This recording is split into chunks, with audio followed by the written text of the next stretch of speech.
Assalamualaikum warahmatullahi wabarakatuh. Alhamdulillah, puji syukur dan Allah Subhanahu wa taala, salawat salam kepada Nabi Muhammad sallallahu alaihi wasallam. Yang saya hormati rekan-rekan para pemandu yang saya banggakan Bapak Ibu, yang hari ini kita tidak ada yang mengajar, kita isi dengan senior kita penambahan ilmu kita tentang yang temanya nanti membagikan pemahaman dan pengalaman dalam menerapkan budaya positif di lingkungan sekolah. Hari ini kita belajar bersama rekan, sahabat, teman sekolah kita, dan nanti didampingi oleh dua sahabat daripada Bu Tri. Nah, hari ini Bapak Ibu, kita pergunakan waktu sebaik mungkin. Ini kenapa ini saya minta kepada Bu Tri kemarin, Bu Tri hari Sabtu depan maunya Bu Tri bagi pengalaman tentang apa yang sudah didapat selama menjadi calon guru penggerak. Nah, selama Bu Tri dalam mengikuti pelatihan bersama rekan-rekan guru penggerak yang lain dan para pengajar praktik, adapun pendamping Bu Tri, tolong bagikan kepada kawan-kawan. Kenapa saya katakan begitu, Bu Tri? Karena selama ini sekolah kita masih persentasenya untuk menjadi guru penggerak masih sedikit. Mungkin Bapak Ibu sudah bosan mendengar apa yang saya sampaikan. Kenapa? Saya ingin Bapak Ibu bergerak. Jangan menunggu. Sebagaimana yang saya sampaikan setiap hari, program pemerintah itu tidak ada yang tidak.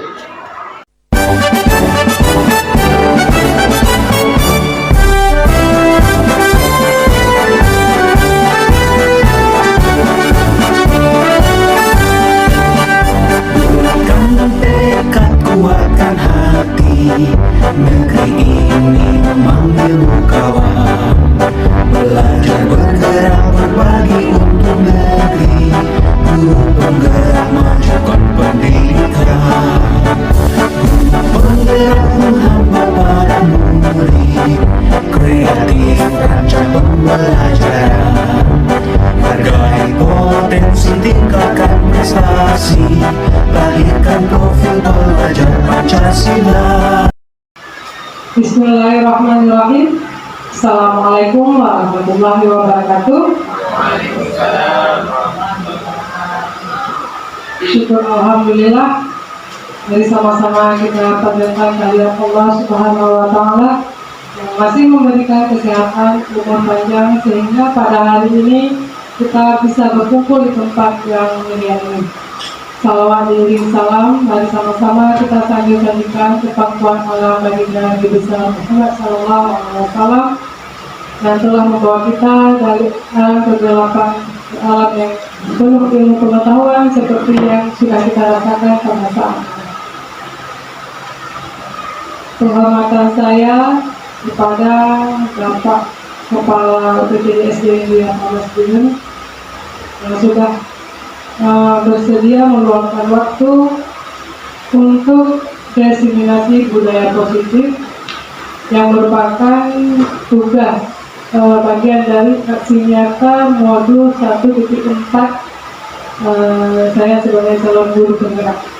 Selanjutnya penghormatan saya terhadap Dewan Guru PPD SD Mulia Thomas Binen dan teman-teman CGP yang sudah bersedia dengan sukarela hadir untuk menemani aksi nyata saya pada hari ini. Baiklah Bapak Ibu sekalian, pada hari ini saya berdiri di sini bukan berarti saya sudah mempunyai banyak ilmu, bukan untuk mengajari Bapak Ibu, namun kita di sini berbagi pengalaman ilmu yang sudah saya dapatkan selama kurang lebih 2 bulan, ya 2 bulan itu full. Kalau di angkatan 7 ini karena masa PGP-nya sudah dipadatkan menjadi 6 bulan. Kalau dari dulu yang angkatan 1 sampai 4 yang ada di Biren itu dan seluruh Indonesia itu berkisar kurang lebih 9 bulan. Jadi sekarang dipadatkan 6 bulan. Lumayanlah Bapak Ibu tahu bagaimana padatnya tugas-tugas saya selama masa 2 bulan ini. Karena dari 9 bulan disingkatkan menjadi 6 bulan. Ya, alhamdulillah seiring berjalan waktu, dukungan dari kepala sekolah yang luar biasa dan kawan-kawan yang semua, saya bisa menjalaninya perlahan, insya Allah pasti. Dan untuk hari ini tugas yang terakhir saya di aksi nyata modul 1.4. Nah, kawan-kawan, ini adalah fasilitator saya, Ibu Deva Oktaviani. Beliau berasal dari Lampung ya.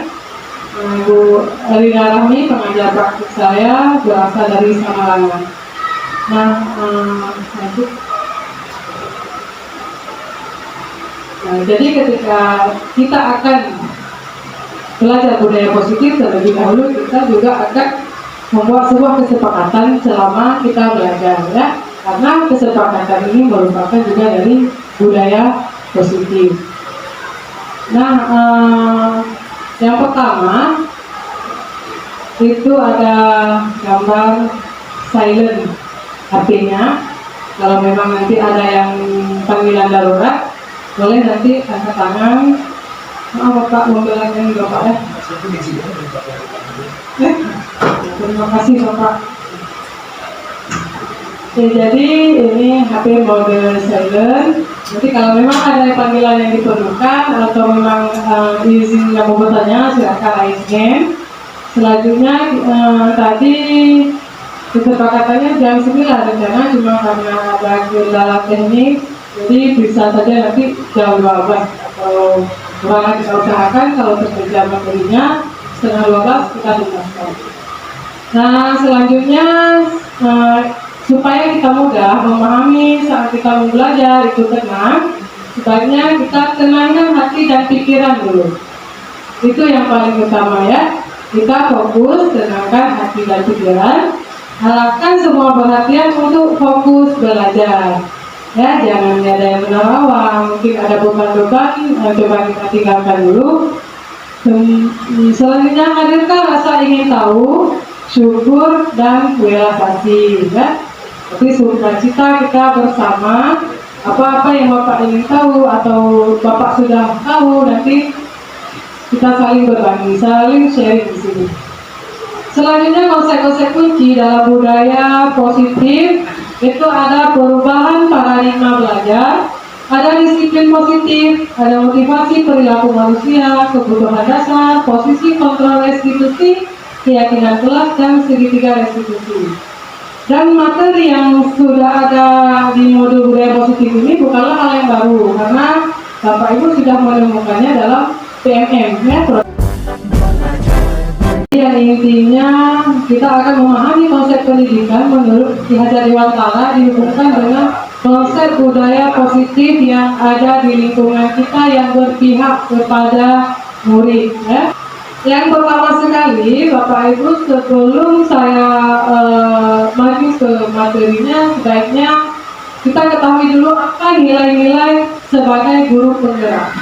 Walaupun dituliskan di sini guru penggerak, namun ini seyogyanya ini adalah nilai kita semua guru, bukan saja guru penggerak. Nah, coba kita perhatikan. Yang pertama, berpihak pada murid, itu memang sudah tuntutan sekarang. Ya, dalam kurikulum merdeka itu memang bukan saja kurikulum merdeka, sebelumnya kita sebenarnya memang harus berpihak kepada murid. Nah, apa yang murid butuhkan, apa yang bisa saya lakukan untuk suasana belajar dan proses belajar lebih baik. Selanjutnya, bagaimana saya dapat membuka lebih banyak kesempatan akan mewujudkan dunia yang mereka idamkan. Itu namanya berpihak kepada murid, bukan dunia yang kita inginkan ya. Nah, kadang-kadang sekarang balik, saya inginnya kamu seperti ini, orang tua juga seperti itu, kamu juga harus jadi dokter, jadi ini, jadi itu. Kita tidak berpihak kepada murid namanya. Ya. Nah, selanjutnya mandiri, senantiasa kemampuan dirinya sendiri dalam melakukan aksi serta berkenan, tanggung jawab, turun tangan untuk mengadakan pelatihan, bina dan sebagainya. Nah, ini di PMM sudah banyak pelatihan-pelatihan mandiri yang bisa Bapak Ibu ikuti. Ya, insya Allah kita kalau sudah merasa menjadi mandiri tanpa disuruh kepala sekolah aja, sambil tidur-tiduran, daftar pelatihan di seminar ini pasti di tempat tidur tuh jalan ya. Nah, karena sekarang sudah dimudahkan dengan pelatihan online ya. Kita menjalin kolaborasi, belajar bergerak berbagi untuk Selanjutnya nilai inovatif. Ya, dari setiap guru kita harus punya nilai inovatif yang mana kita bisa memunculkan gagasan segar dan tepat guna. Nah, coba Ibu Bapak dicek kembali apakah sudah inovasi apa yang sudah Bapak Ibu bisa temukan selama sudah pernah menjadi guru.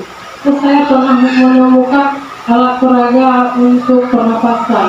Terus saya pernah membuat media seperti ini sehingga keberhasilan anak dalam belajar itu luar biasa. Nah, dan lain sebagainya itu yang namanya inovatif. Kita bisa menemukan suatu gagasan segar yang tepat guna, itulah yang sangat kita perlukan dari seorang guru ya, nilai-nilai.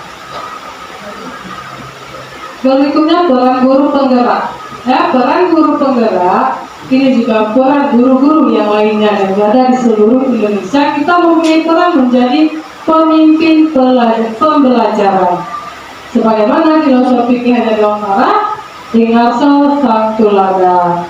Kita di depan menjadi pemimpin, ya, yang kalau dulu katanya guru itu untuk ditiru dan digugu, ya.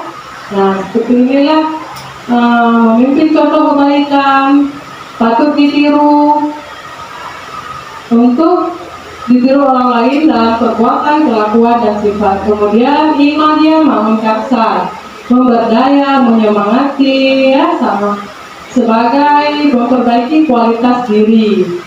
Yang terakhir ada semboyan pendidikan kita, Tuturi Handayani, memengaruhi, memelihara, memprovokasi kebajikan serta kualitas positif lain agar orang lain bertumbuh dan maju. Nah, ini sama seperti motonya guru penggerak, tergerak, bergerak dan menggerakkan. Nah, rupanya mereka sudah mengadopsinya memang dari ini filosofi Ki Hajar Dewantara, Ingarso Sang Tulaga, Imam Biomangarso dan Tuturi Handayani. Dari situ ya kita dilahirkan logo guru penggerak ini, bergerak, bergerak dan menggerakkan ya. Selanjutnya menjadi coach bagi guru lain. demi bakti pada Ibu Pertiwi.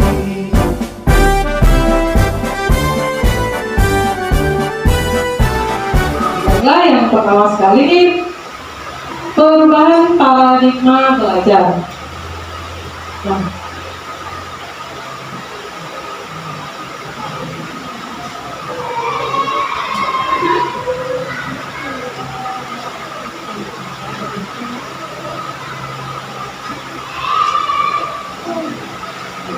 Nah, Bapak Ibu, di awal perubahan paradigma belajar, coba kita buat sedikit kegiatan pemantik kita ya. Nah, coba Bapak Ibu lihat kegiatan kepala tangan. Coba dikepal salah satu tangan Bapak Ibu. Nah, itu adalah sobekan secari kertas kecil, mungkin ada sesuatu. Coba Bapak Ibu kepalkan saja tangannya. Bayangkan ada jempol ini, Bapak Ibu kepal di dalam jari ini.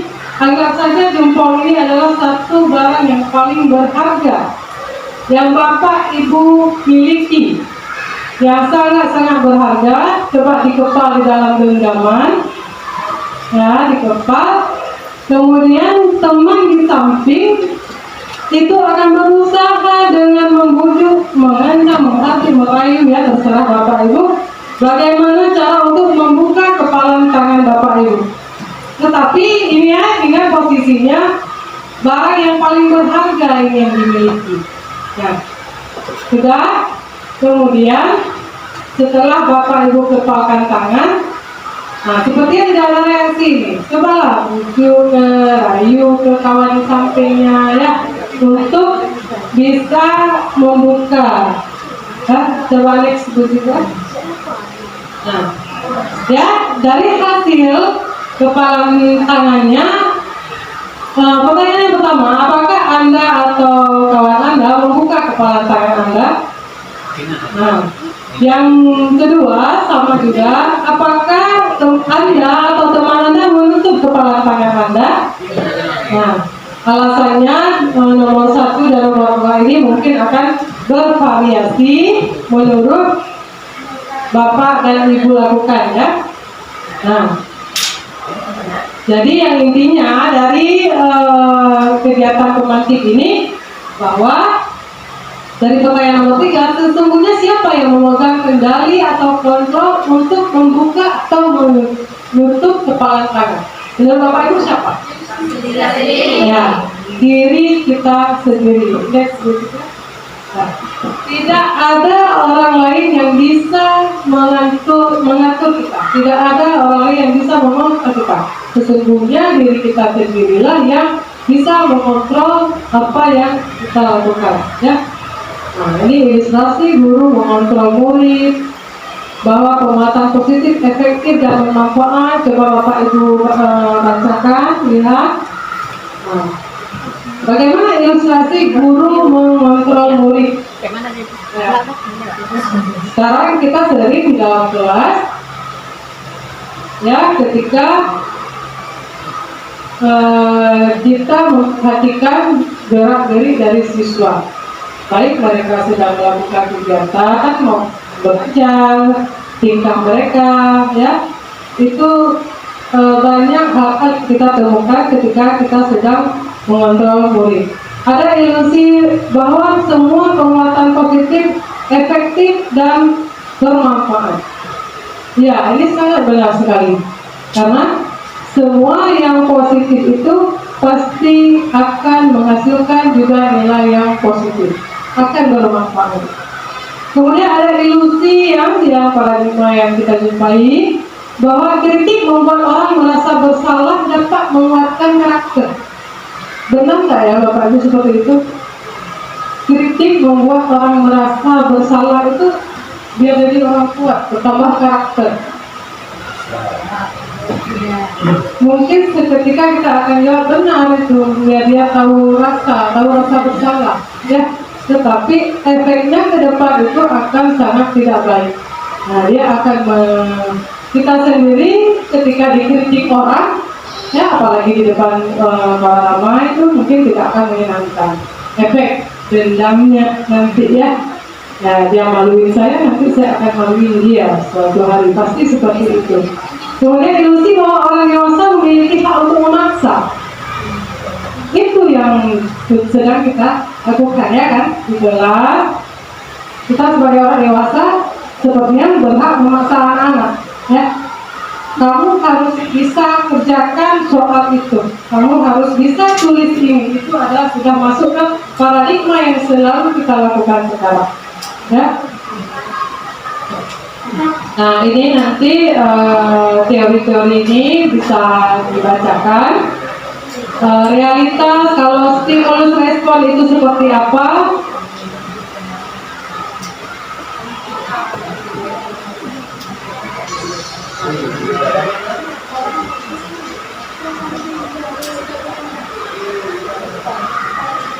Ya. Stimulus respon, realita, teori kontrolnya, kebutuhan kita berbeda, ya. Coba Bapak Ibu perhatikan lagi. Kalau stimulus respon yang sudah kita lakukan sekarang itu semua orang melihat hal yang sama. Nah, teori kontrol setiap orang melihat gambaran berbeda-beda. Nah, itu yang kita masih berat untuk melakukan karena kita semua melihat sekarang sama, tetapi kita harus berubahnya, ya. Kita mencoba mengubah orang agar berpandangan sama dengan kita. Pada teori kontrol itu kita berusaha memahami pandangan orang lain tentang dunia. Kita tidak boleh ikut untuk memaksa orang lain harus melihat sama seperti dunia kita, ya. Nanti bisa kita baca lagi next musika. Nah, ini ada peta pikiran dari disiplin positif ya. Terlalu banyak. Nanti malah Bapak Ibu akan umat kepala kalau lihat semua sekaligus seperti itu. Nah, Ibu Tri ini belajar udah 2 bulan, 3 bulan. Kami di pasar sehari untuk memahami itu ya, nggak mungkin ya. Nah, next juga. Nah, dimulai dengan disiplin positif. Nah, ini ada pertanyaan dan pernyataan diri. Coba Bapak Ibu perhatikan. Bagaimana kita berperilaku selama ini? Ya, sebelum kita maju jauh, coba kita seperti introspeksi diri dulu. Bagaimana kita berperilaku? Mengapa kita melakukan segala sesuatu? Apakah kita melakukan sesuatu karena adanya dorongan dari lingkungan atau ada dorongan yang lain? Terkadang kita melakukan sesuatu karena kita menghindari rasa sakit atau ketidaknyamanan. Terkadang kita juga melakukan sesuatu untuk mendapatkan apa yang kita mau. Pernahkah Anda melakukan sesuatu untuk mendapatkan senyuman, pujian dari orang lain? Atau untuk mendapat hadiah atau mendapatkan uang? Hanya Anda sendiri yang tahu akan jawaban semua itu ya. Makna kata disiplin. Disiplin berasal dari bahasa Latin ya, disiplina yang artinya belajar. Nah, kalau menurut Bapak itu disiplin itu apa sih? Disiplin tepat waktu ya. Ada lagi Ibu? Dapat mengatur waktu. Ya. Jadi kalau menurut yang sudah kita ketahui selama ini, disiplin itu udah seperti sebuah ancaman ya. Ancaman ini kalau tidak lakukan ada konsekuensinya ya. Semua ada ancamannya ya. Jadi yang sebenarnya disiplin ini adalah kita akan belajar berubah menjadi sesuatu yang dilakukan seseorang pada orang lain untuk mendapatkan kepatuhan. Nah, di sini sebenarnya tidak ada ancaman kalau kita bisa sama-sama melakukannya. Next. Nah, seseorang yang memiliki disiplin diri berarti mereka bisa bertanggung jawab terhadap apa yang dilakukannya karena mereka mendasarkan tindakan mereka pada nilai-nilai kebajikan universal. Selanjutnya, kita sebagai seorang pendidik, tujuan kita adalah menciptakan anak-anak yang memiliki disiplin diri sehingga mereka bisa berperilaku dengan mengacu pada nilai-nilai kebajikan universal dan memiliki motivasi intrinsik bukan ekstrinsik ya. Ini motivasi dari dalam diri bukan dari luar. Oke. Nah, nilai-nilai kebajikan ini ya, yang tadi dikatakan bahwa universal itu berarti dia tidak memandang lintas bahasa, agama, suku, bangsa, nah maupun latar belakang, sama saja ya untuk mencapai nilai kebajikan itu. Nah, nilai-nilai universal kebajikan inilah yang sekarang sedang dituangkan dalam profil pelajar Pancasila, yaitu beriman, bertakwa kepada Tuhan Yang Maha Esa, berakhlak mulia, mandiri, bernalar kritis, berkebinekaan global, bergotong royong, serta kreatif. Selanjutnya, ada 3 teori motivasi perilaku manusia. Yang pertama, untuk menghindari ketidaknyamanan. Nah, ini coba kita telah kembali, kita lihat kembali apa yang sudah pernah kita lakukan. Inilah motivasi eksternal. Contohnya, menghindari ketidaknyamanan hukuman. Apa yang akan terjadi apabila saya tidak melakukannya? Ada nggak contohnya, Bu? Misalnya apa ya? Apabila saya tidak melakukannya, dapat hukuman. Kira-kira di sekolah apa ya? Kalau anak-anak dapat PN. anak-anak ya, itu dari sisinya anak-anak ya. Nah, kalau dari sisinya kita nih, ada mungkin sebuah aturan ini tidak dapat hukuman. Ada, kan? Misalnya ini tidak datang hari pertama sekolah, tidak datang ya kan, tidak gotong royong, dapat hukuman ya. Nah, hukuman di PHP-in, hukuman dicuekin ya. Nah, itu adalah sudah termasuk kepada suatu ancaman. Nah, motivasi eksternal, saya ini nggak bisa gini, kalau nggak dimarah ke sekolah nanti. Nah itu kita pergi, tetapi motivasi yang kita munculkan itu dari luar, bukan dari dalam hati ya. Nah selanjutnya untuk mendapat imbalan dari orang lain. Nah apa yang akan saya dapatkan apabila saya melakukan? Loh, saya bisa buat RPP, ada duit. Saya bisa bantu bapak ibu ini untuk buat ADM. Duitnya ada nggak? Nah itulah seperti itu ya, untuk mendapatkan imbalan dari orang lain. Itu namanya motivasi eksternal ya. Ya. Nah kembali lagi, untuk menghargai diri sendiri, saya akan menjadi orang seperti apa apabila saya melakukan. Itu namanya kita menghargai diri sendiri. Saat motivasi internal itu hadir dalam diri kita, itulah kita sudah menerapkan yang namanya disiplin positif ya, tanpa ada sebuah ancaman. Jangan kita hidup dari ancaman, coba kita belajar untuk menjadi diri sendiri. Nah hukuman dan penghargaan. Nah coba bapak ibu bisa baca ini sebuah kasus ya. Ibu Anas, Ipa kurang menguasai pelajaran matematika, sehingga pada saat pelajaran tersebut berlangsung, dia lebih banyak berdiam diri atau menggambar di buku pelajarannya. Pada saat guru matematikanya Pak Seno menanyakan pertanyaan Ipa menjadi gugup dan tidak sengaja menjatuhkan tasnya dari kursi, serta tiba-tiba menjadi gagap. Pada saat berupaya menjawab, seluruh kelas pun tertawa melihat perilaku Ipa yang bicara tergagap dan terkejut tersebut. Pak Seno pada saat itu membiarkan teman-teman IPA menertawakan IPA yang tergagap dan malu luar biasa, dan malahan minta IPA untuk maju ke depan dan berdiri depan kelas sambil menunjuk hidungnya karena tidak bisa menjawab pertanyaan Pak Seno. Kelas makin gaduh dan anak-anak pun tertawa melihat IPA di depan kelas memegang ujung hidungnya. Baik. Nah, apakah Bapak Ibu setuju dengan tindakan Pak Seno terhadap IPA? Tidak. Alhamdulillah ya, hanya menunggu itu aja Bapak Ibu tidak setuju. Lebih dari itu saya rasa tidak ada ya suatu teman ya. Menurut Anda Bapak Ibu, tindakan Pak Seno terhadap IPA adalah sebuah hukuman atau konsekuensi? Hukuman ya. Ya, menunjuk hidung aja sudah hukuman, mempermalukan si IPA di depan kelas.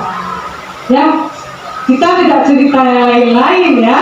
Apakah seperti ini, seperti macam-macam lah yang sudah kita lakukan ya. Next. Nah, hukuman, konsekuensi, restitusi, nah itu sudah rinci di situ ya, Bu. Iya, bisa di zoom sedikit.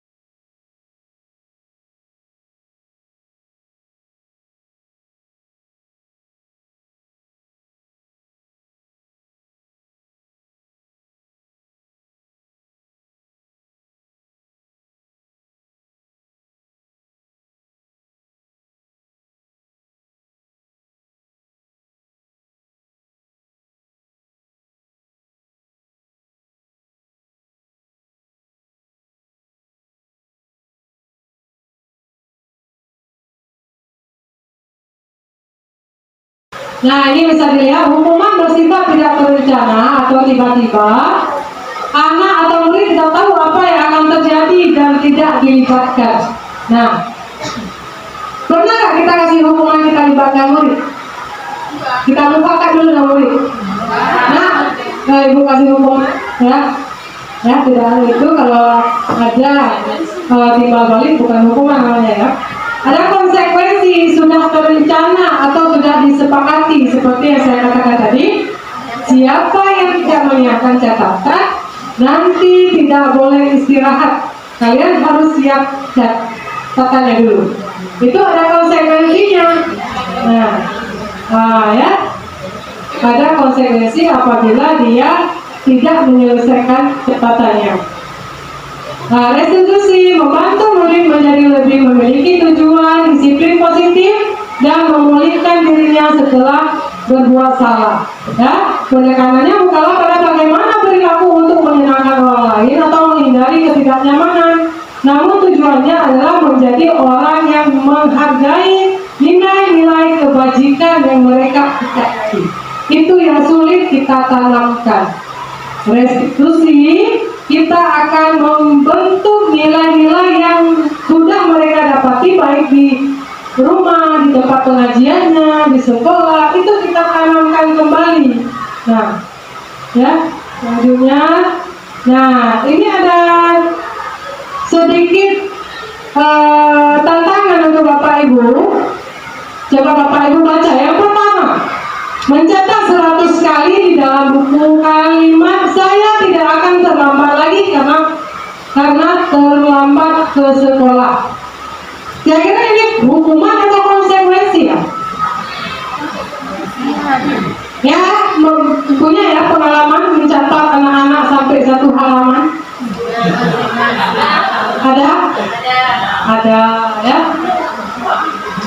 Coba Bapak Ibu perhatikan, ayo jawab sama-sama. Mencatat 100 di dalam buku kalimat saya tidak akan terlambat lagi karena terlambat ke sekolah. Selanjutnya, lari mengelilingi lapangan basket 2 kali karena terlambat hadir di sekolah.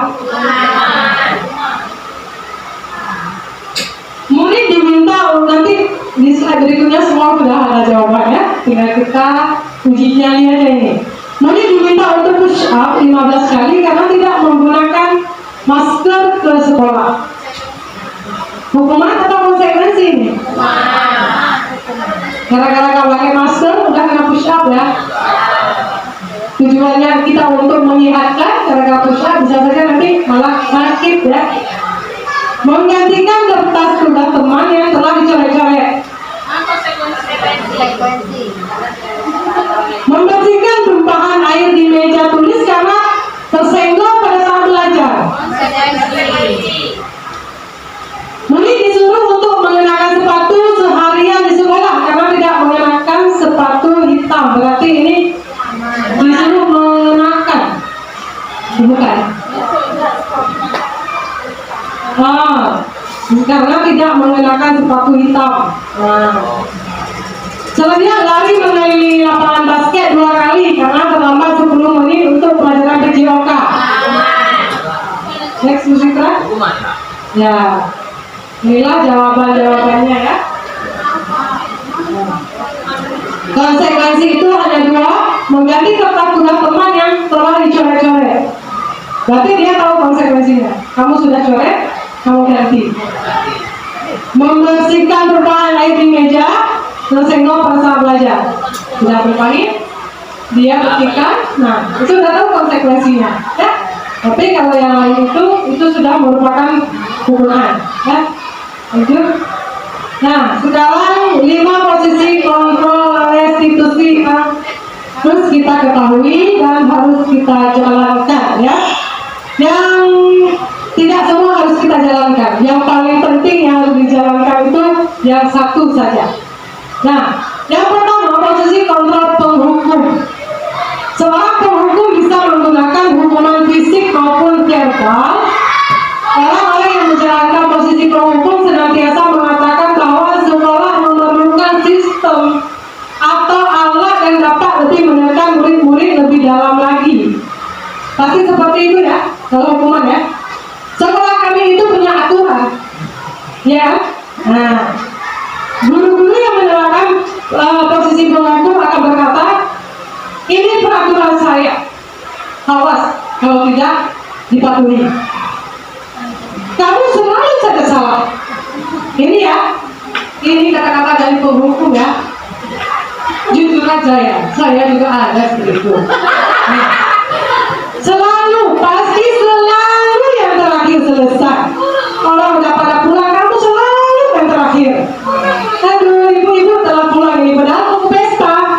Nah, ini guru seperti ini senantiasa percaya hanya ada satu cara agar pembelajaran bisa berhasil, yaitu dengan cara kita sendiri. Kamu kalau nggak berhasil, itu udah habis geram kita, habis kata-kata, ya.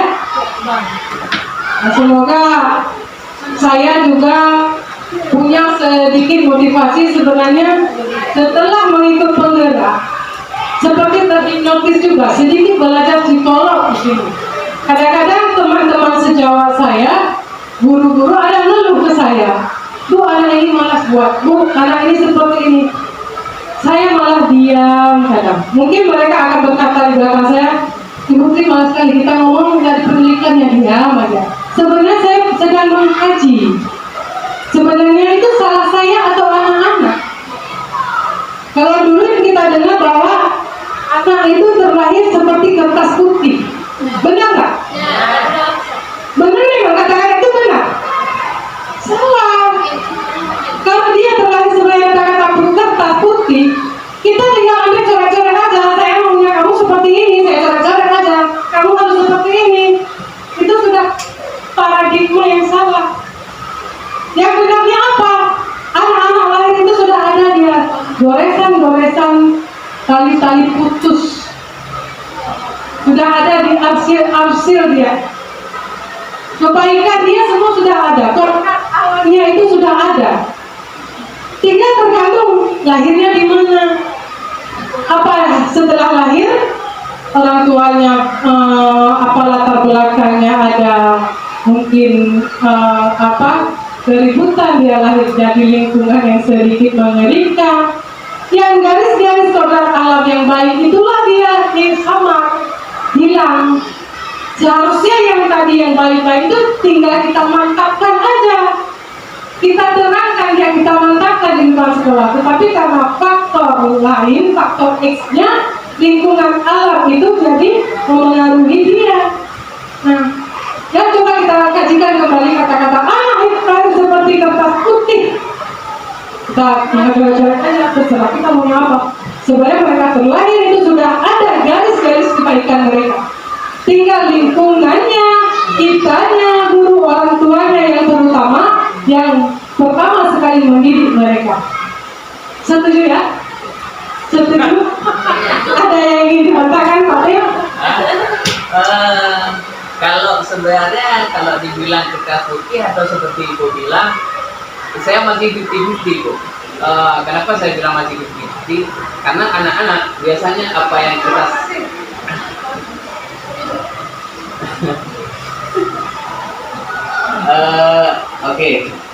maksudnya gini, seperti Ibu bilang tadi, kalau misalnya anak-anak itu masih seperti katanya itu bukan paradigma yang salah, yang bahwa anak-anak itu terlahir kertas putih. Kalau menurut saya masih 50-50 Bu, karena kan apa yang kita sampaikan ke anak-anak, apa yang diisi itu anak-anak itu kan tergantung sama kita. Sama juga seperti Ibu bilang, kalau mereka itu hidupnya di lingkungan yang tidak benar, maka dia akan lahirlah yang tidak benar.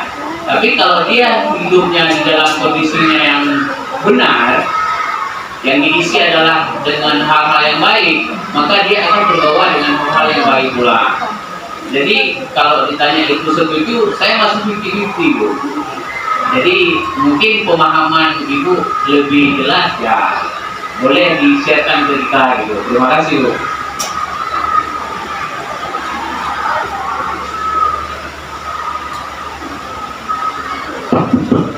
Baik, terima kasih sekali kepada Pak T.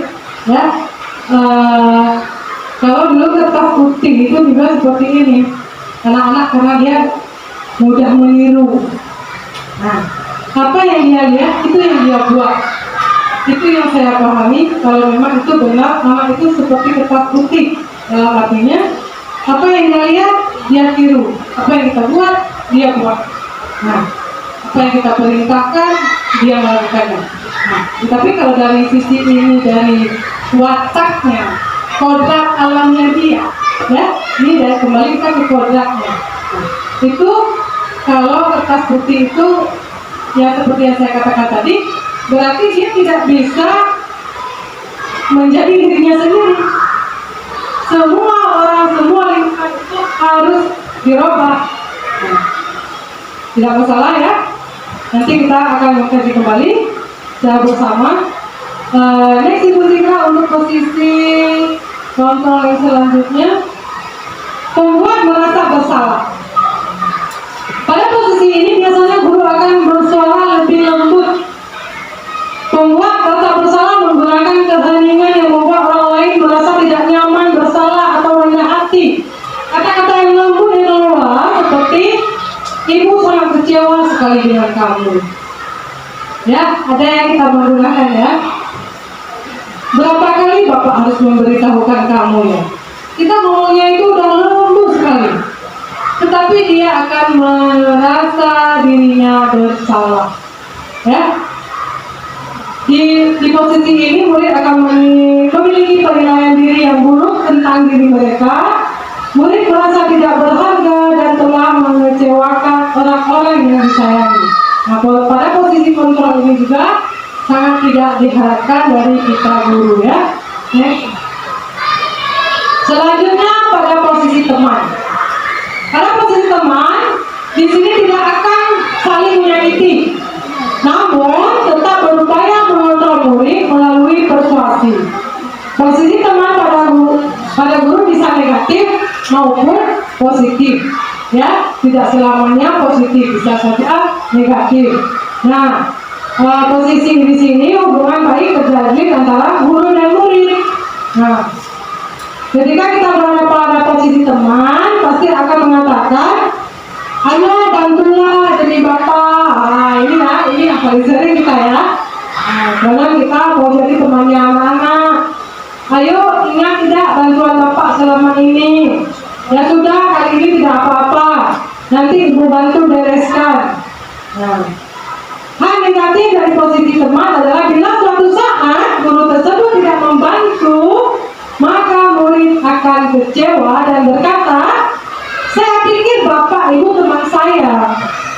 Murid merasa dikecewakan dan tidak mau lagi berusaha. Hal ini yang mungkin timbul adalah murid hanya akan bertindak untuk guru tertentu dan tidak untuk guru lainnya. Murid akan tergantung pada guru tersebut. Ya, inilah yang dijadikan posisi teman. Tetapi di antara posisi kontrol daripada menjadi penghukum atau menjadi merasa bersalah, sebaiknya kita mulai dulu dari posisi kontrol teman ini. Alternatif yang paling bagus. Lanjut, pemantau. Nah, di sini kita mengawasi, bertanggung jawab terhadap perilaku yang kita awasi. Posisi pemantau berdasarkan peraturan dan konsekuensi dengan menggunakan sanksi. Nah, kita akan memisahkan hubungan pribadi kita dengan murid sebagaimana yang dijalankan posisi pemantau. Nah, peraturannya apa? Apa yang telah kamu lakukan? Sanksi atau konsekuensi apa? Nah, inilah yang dilakukan oleh pemantau. Seorang pemantau itu tidak jauh dari catatan-catatan. Kamu kemarin ada meminjam pulpen kawan. Itu ada catat ini. Hari ini kamu pinjam lagi setim kawan. Itu ada catat lagi. Besok pasti ada lagi pinjaman. Habis catatan satu semester untuk satu anak itu. Itulah sistem pemantau. Kita merasa di situ sudah benar. Itu disiplin yang saya lakukan. Tetapi kita melakukan sebagai seorang pemantau. Mungkin dari 30 siswa ada 5 yang luar biasa yang harus kita perhatikan. Kita pinjamlah satu buku diari pemantau. Ya. Next Bu Citra untuk yang terakhir, manajer. Nah, inilah posisi yang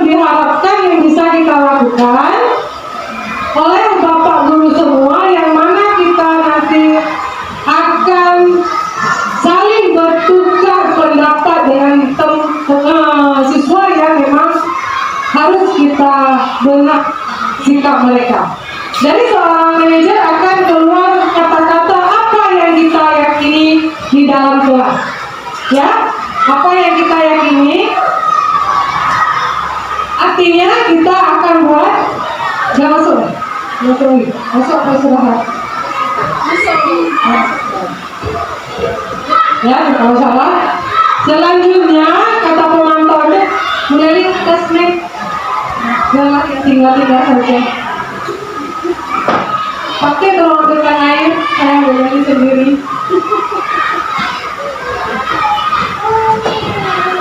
Terima kasih. Selanjutnya kata dari seorang manajer ini, apakah kamu meyakininya misalnya dengan ilmu agama itu ada panutan Rasulullah, apa yang mereka lakukan itu harus kita yakini kembali. Nah, inilah yang harus kita lakukan seorang manajer. Jika kamu meyakini, maka kamu harus buat seperti apa? Apakah kamu bersedia memperbaiki? Itu pertanyaan yang patut kita keluarkan. Nah, jika kamu memperbaiki hal ini, menunjukkan tentang apa dirimu? Apa rencana kamu untuk memperbaiki hal ini? Nah, ya ini ada beberapa control manager yang harus kita rubah.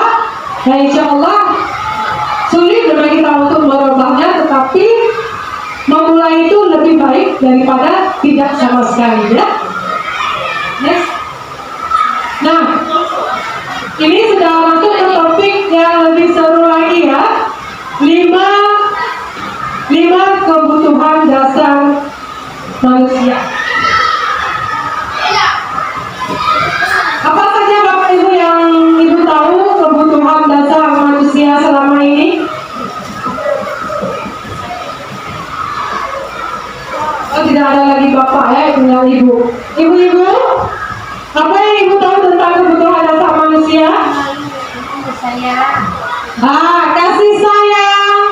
Yang pertama sekali bertahan hidup, survival. Kemudian ada kasih sayang, rasa diterima, ada kekuasaan, kebebasan, kesenangan. Ini adalah kebutuhan dasar manusia.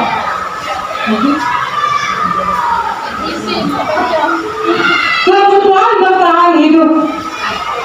Ya, yang bersifat fisiologis untuk bertahan hidup apa saja?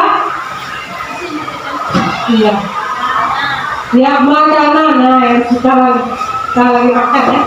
Makanan, pakaian, istirahat, tempat berlindung, keamanan, kesehatan, semua itu bisa kita penuhi. Kita makan, tidur, olahraga, ya. Itu adalah semua kebutuhan utama. Lanjut. Kemudian ada kasih sayang dan rasa diterima. Ya, rasa kasih sayang dan diterima. Ya, bisa dilihat hubungan, koneksi sosial antara orang lain, teman, keluarga, pasangan, rekan kerja, kelompok, bahkan dengan binatang peliharaan sekalipun harus adanya rasa kasih sayang. Nah, kebutuhan ini biasanya dapat dipenuhi melalui ketulusan, kehangatan hubungan dengan keluarga, teman-teman, kelompok, klub, guru, konselor, dan coach. Next. Kebutuhan selanjutnya adalah kekuasaan dan penguasaan. Kebutuhan pengakuan atas kemampuan. Kebutuhan ini berhubungan dengan kekuatan untuk mencapai sesuatu, menjadi kompeten, terampil, memimpin, berprestasi, diakui dan didengar.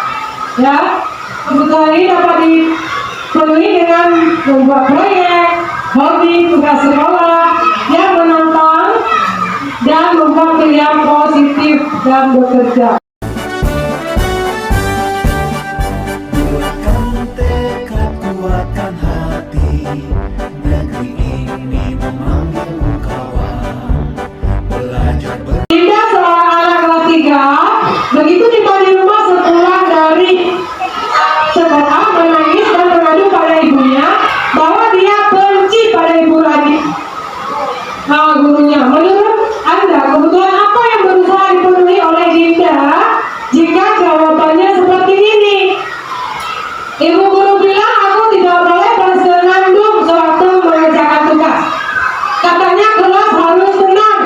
tidak ada suara, kan nggak seru jadinya.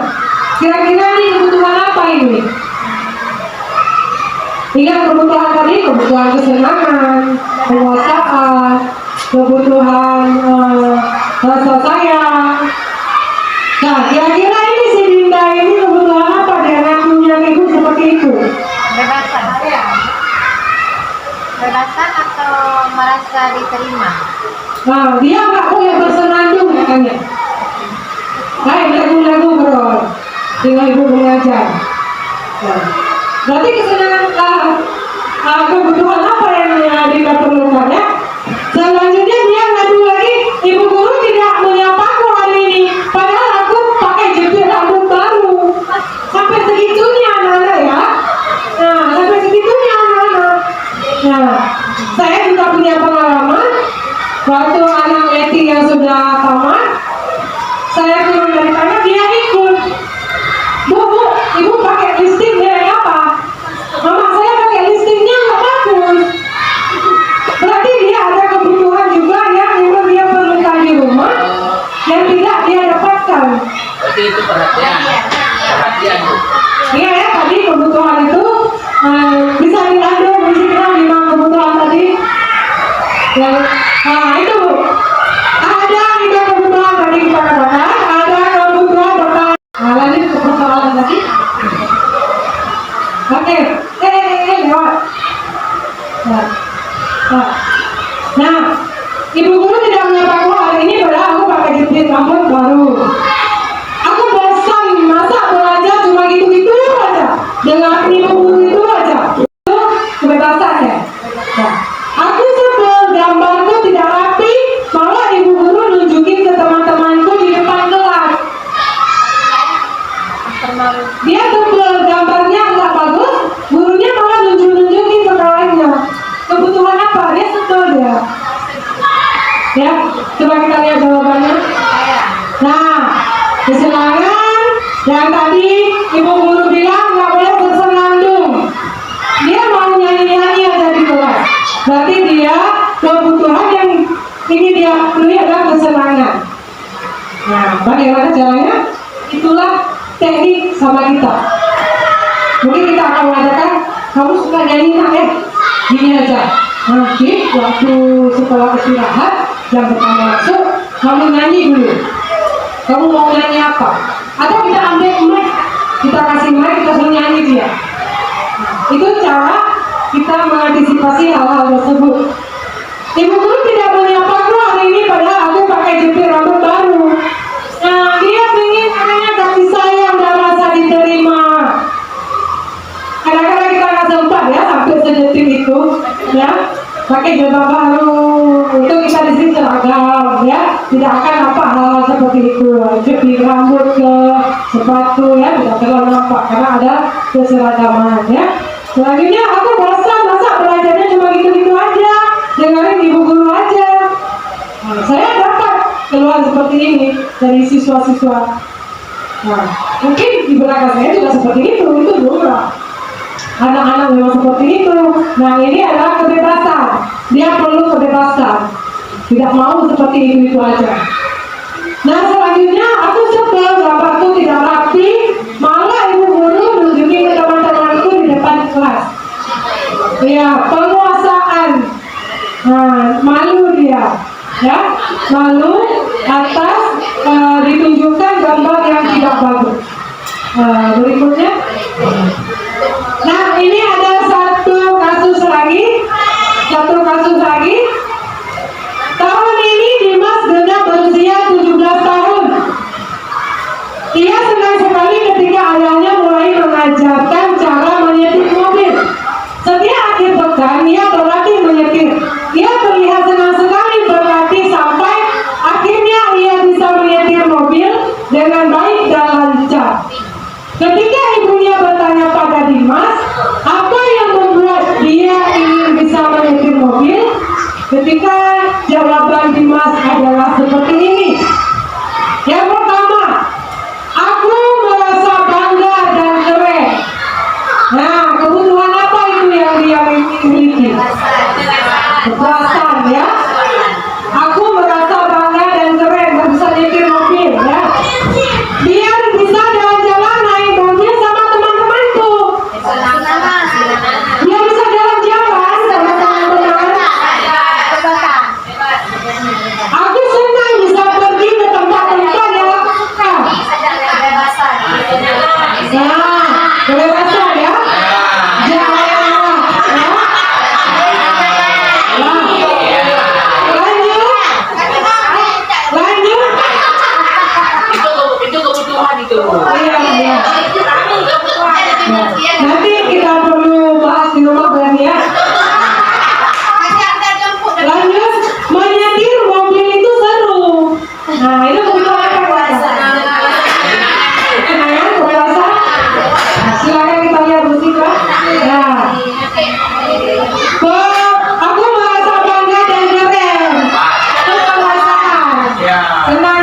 Ya.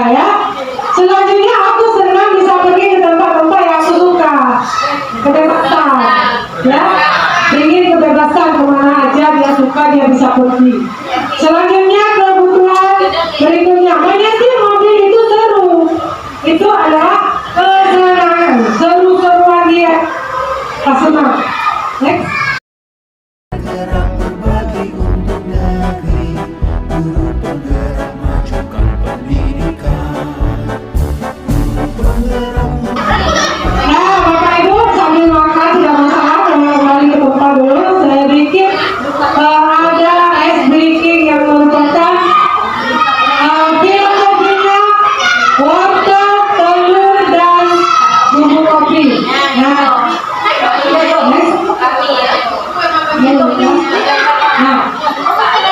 taruhlah 3 mangkok berisi air di atas api. Nah, taruh 3 mangkok. Di mangkok yang pertama masukkan wortel. Terus di mangkok kedua masukkan telur. Di mangkok yang ketiga masukkan biji kopi yang telah ditumbuk menjadi bubuk kopi. Nah, terus didirikan ketiga mangkok tersebut selama 15 menit. Kemudian ambillah yang telah Anda masukkan ke dalamnya. Nah, berikutnya wortel. Nah, ya. Kira-kira Bapak Ibu akan memilih wortel, telur, atau kopi? Jika ada 3 benda ini yang dikasih pilihan ke Bapak Ibu, 3 begini ya, 3 yang Bapak pilih wortel, kopi, atau telur? Telur ada, kopi ada, wortel ada. Ibu Leli pilih wortel kenapa?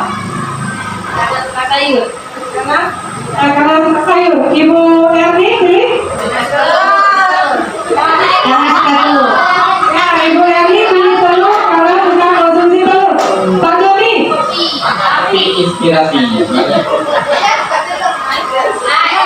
Ya, saya rasa semua orang akan memiliki persepsi yang beda-beda tentang pilihan mereka masing-masing. Coba kita lanjutkan. Nah, wortel masuk tadi dalam kondisi keras. Saat masuk ke air yang mendidih sudah lunak. Telur masuk dalam kondisi lembut. Saat masuk ke air yang panas tadi sudah mengeras. Next. Bubuk kopi hilang, tetapi airnya menjadi berwarna kopi dan memiliki aroma kopi yang nikmat. Next. Nah, sekarang pikirkan tentang kehidupan. Hidup tak selalu mudah. Hidup tak selalu menyenangkan. Kadang-kadang hidup sangat keras. Jadi kita diharapkan ini harus menjadi seperti kopi.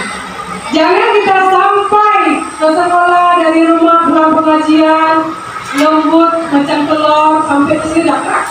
Apa yang kita lihat semua salah. Ya, jumpa orang ini salah, jumpa orang itu salah, itulah seperti di filosofinya telur. Dari lembek sampai ke sini sudah mengeras.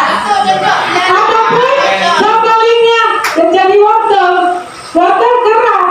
Saya pertahanannya bagus, keluarga tentara, siap tempur, mau apa aja saya siap terima. Tidak takut pantang mundur.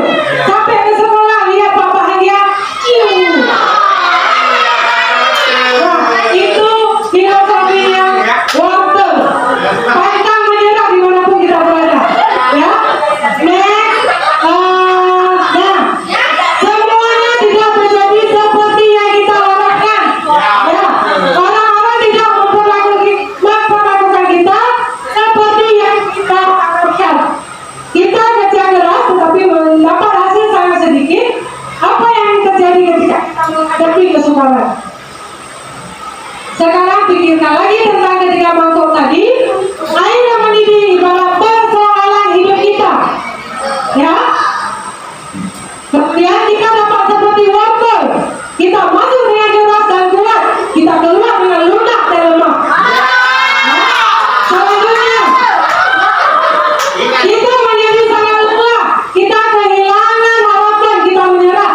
Tidak ada lagi yang semangat bergerak. Jangan seperti wortel. Ya. Ya.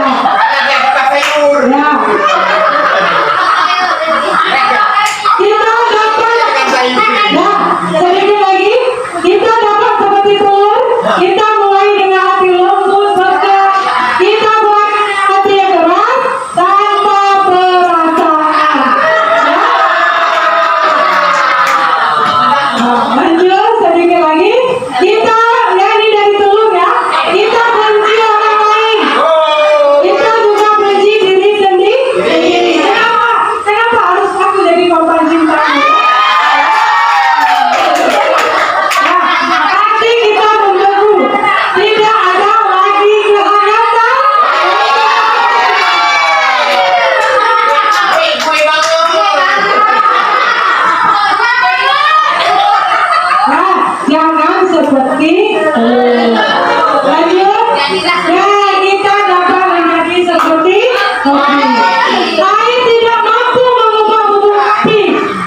ada 3 pertanyaan tematik. Yang pertama, mengapa keyakinan kelas? Mengapa tidak peraturan kelas saja? Mengapa adanya keyakinan kelas penting untuk terbentuknya sebuah budaya positif? Dan selanjutnya, bagaimana mewujudkan sebuah keyakinan kelas yang efektif? Nah, jadi pertanyaan pematik itu kira-kira ada yang bisa menjawab. Untuk yang pertama, mengapa harus keyakinan, bukan peraturan? Kira-kira ada terbayang nggak perbedaan keyakinan dengan peraturan? Iya. Mengapa keyakinan kelas bukan peraturan kelas? Nah, bisa Bapak Ibu sendiri. Nah, mengapa keyakinan kelas bukan peraturan ya? Nah, coba lihat contoh pertanyaan berikut. Mengapa kita memiliki peraturan tentang menggunakan helm pada saat mengendarai kendaraan, roda 2 atau motor? Nah, kemungkinan jawaban kita adalah untuk keselamatan. Mengapa kita memiliki peraturan tentang menggunakan masker dan mencuci tangan? Nah, kemungkinan jawaban kita adalah untuk kesehatan atau keselamatan ya. Nah, jadi dari pertanyaan-pertanyaan ini maka dapat diartikan bahwa keyakinan kelas itu dibentuk atas dasar keinginan keselamatan dan kebahagiaan. Nah, keyakinan kelas senantiasa dibuat dalam bentuk positif. Nah, jadi tidak ada nanti muncul kata-kata dalam membuat keyakinan kelas itu dalam bentuk negatif. Nah, misalnya seperti siswa tidak boleh mengejek teman, tidak boleh saling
dengan misalnya kelas 1, setiap anggota kelas perlu belajar. Itu yang harus mereka yakini dalam hati. Setiap anggota kelas perlu senang-senang, perlu melakukan tugas, saling menghargai. Nah, perlunya rasa aman itu keyakinan untuk kelas rendah, khususnya kelas 1. Nah, kalau untuk kelas 5, 4, 5 bisa memakai teman seperti ini, selalu bersikap positif, senantiasa menjadi diri terbaik. Itu adalah sebuah keyakinan. Percaya dan menghormati orang lain serta barang miliknya. Biasa ini sering kita menggunakan dengan kata negatif. Tidak boleh mengambil barang kawan. Boleh mengambil barang kawan, tapi harus kembalikan. Beda ya bunyinya dengan percaya dan menghormati orang lain serta barang miliknya.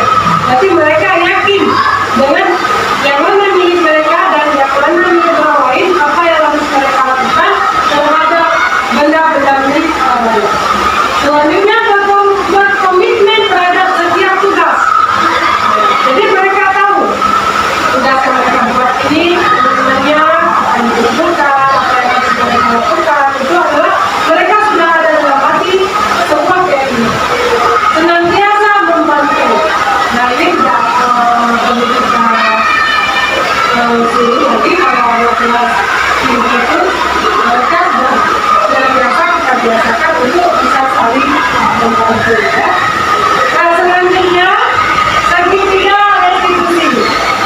Nah ini merupakan materi juga yang sudah ada di PNN. Implementasi pendidikan kita segitiga restitusi. Itu pernah melakukan tindakan segitiga restitusi. Pernah dilakukan di kelas.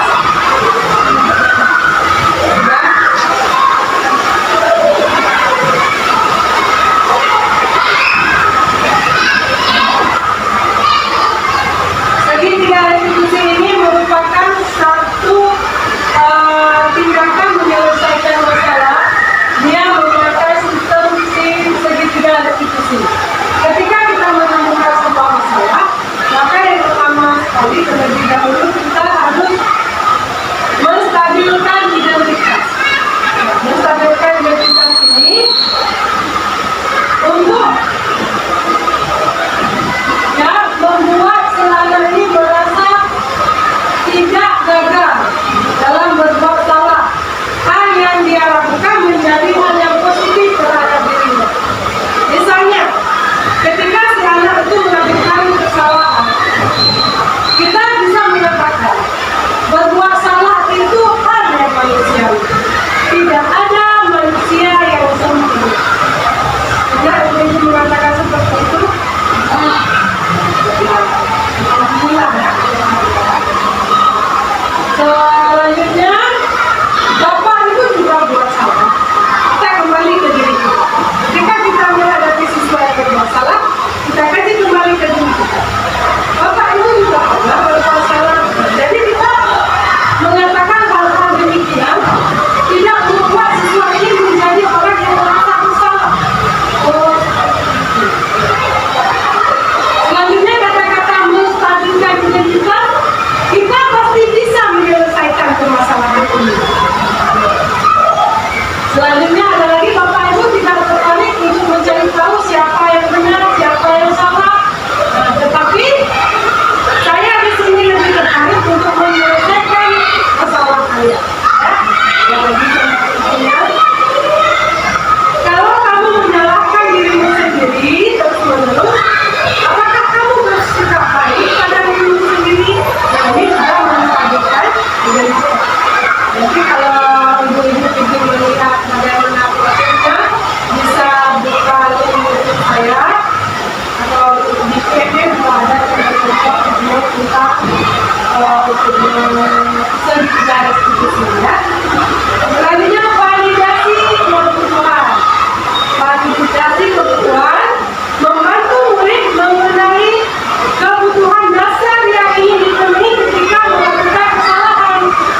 menghadapi kesulitan atau masalah dengan siswa ya. Nah, yang terakhir di segitiga refleksi menanyakan keyakinan. Nah, karena tadi kita sudah membentuk keyakinan kita bentuk bersama-sama. Ketika ada yang membuat kesalahan, kembali ke sama-sama keyakinan apa nilai yang kita percaya di kelas. Nah, ini yang tujuan dari kita bentuk keyakinan kita. Nah, saat kita mau menyelesaikan suatu masalah dengan segitiga refleksi, maka kita tanyakan hal ini. Apa nilai yang kita percayai di kelas kita? Nilai-nilai di pusat apa yang telah kita sepakati? Nah, kelas yang ideal itu seperti apa sih? Kamu ingin jadi anak seperti apa? Nah, kita tanyakan ke dia. Apa yang kamu rasakan ketika kamu melakukan itu? Kamu mau menjadi orang seperti apa? Inilah maksud kita membuat keyakinan. Berarti ada sebuah proses untuk menyelesaikan masalah itu. Jadi untuk hari ini cukup sampai di sini. Saya berterima kasih sekali Bapak Ibu masih setia menemani saya di sini. Beberapa waktu pun sudah berakhir. Jadi saya akhiri. Wabillahi taufiq wal hidayah. Assalamualaikum warahmatullahi wabarakatuh. Nanti Bapak Ibu ada absen online dan refleksi. Bapak Ibu saya share di grup, tolong isikan ya. Karena nanti akan saya kirimkan absen online-nya. Terima kasih ya. Sering-sering ya, Bu ya.